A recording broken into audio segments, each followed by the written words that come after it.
आप यहाँ आए, कितने तड़पते हुए परिवार के लोग, कष्टों में परिवार के लोग, कितने परिवारों में कष्ट थे, यहाँ बैठे लोग हाथ उठाएं, जिनके परिवारों में खूब कष्ट थे हाथ उठाएं।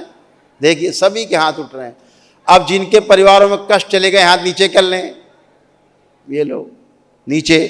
तो आपके श्रद्धा, आपकी आस्था, आपका विश्वास, इसी से आप स्वस्थ होते हो। आपकी प्रार्थना, आपकी संकल्प फलीभूत होती है। इसलिए दरबार ने ये निर्णय लिया है कि जो पदयात्राएं बंद हो गई थी, कुछ लोगों के घरों में कष्ट हैं, उनको वनडे का पुण्य चाहिए, धन भी उनके पास नहीं कि खर्चा कर सकें, तो बिना धन खर्चा किए उन्हें पुण्य मिल सकें, वो और उनके परिवार के लोग स्वस्थ हो सकें, तो उन लोगों के लिए पदयात्रा खोली जा रही है। 26 फरवरी से पदयात्राएं और दंडवत यात्रा खोली जा रही है। 24 तारीख को पूर्णिमा है, 25 को हो जाएगी दीक्षा, और 26 तारीख से यानी 26 फरवरी से दरबार जो अभी तक बंद की गई थी पद यात्रा और दंडवत यात्रा, वो शुरू करने की अनुमति बाबा माँ की ओर से आप सबको प्रदान हो गई है।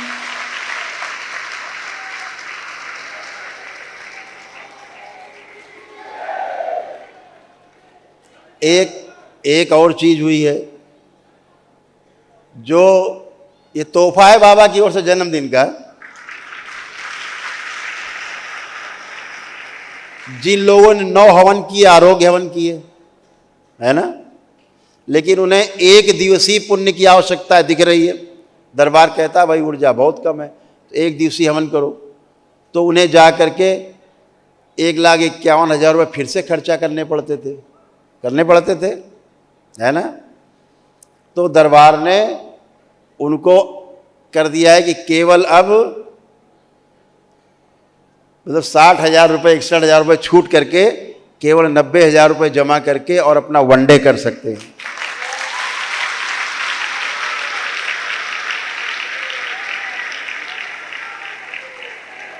ये उनके लिए है जो दीक्षित हैं, 9 हवन करके, 9 हवन आरोग्य हवन करके दरबार से दीक्षित हैं, उनके लिए मंत्र दीक्षा ले चुके हैं, उनके लिए है, ये ध्यान रखें। ये दरबार के पक्के वाले जो भक्त हैं, शिष्य, उनके लिए। ये नहीं कि हम चले आए भैया हम तो पहले किए थे 9 हवन, अब हम आ गए हैं, वो उनके लिए नहीं है। उन्हीं के लिए जो दीक्षित हैं दरबार से, लिस्टेड हैं यहाँ पे पहले से, उन लिस्ट में नाम है उनका, है ना। तो ये बाबा की ओर से तोहफा है सभी के लिए। इसी क्रम में बता दें कि चूँकि लोकसभा के चुनाव संभावित हैं और कोई ऐसा व्यवधान न पैदा हो कानून व्यवस्था का, इसलिए दरबार ने निर्णय लिया है कि यह तपस यात्रा जो 11 मार्च को होने वाली थी उसे स्थगित कर दिया जाए फिलहाल, जो चुनाव बाद हम लोग करेंगे।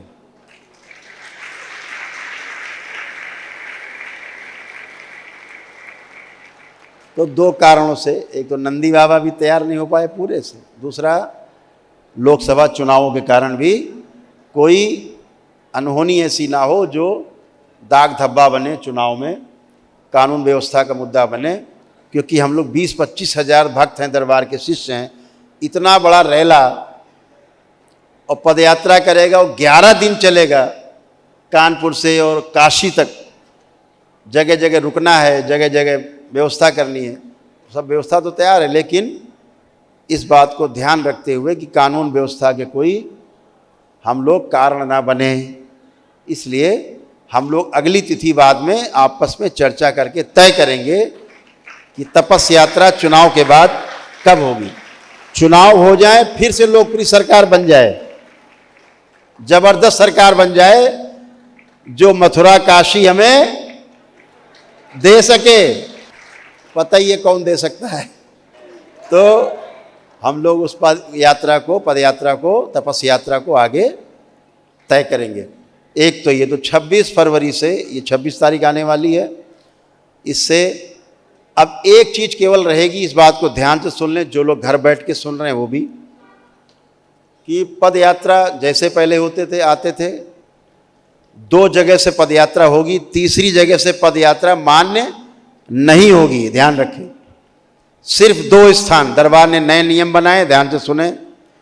पहला, या तो श्री काशी विश्वनाथ धाम से भगवान भोलेनाथ को जलाभिषेक करके, जो भी आपकी सामर्थ्य है, जलाभिषेक करके, रुद्राभिषेक करके, वहाँ माँ अन्नपूर्णा का अंदर मंदिर है,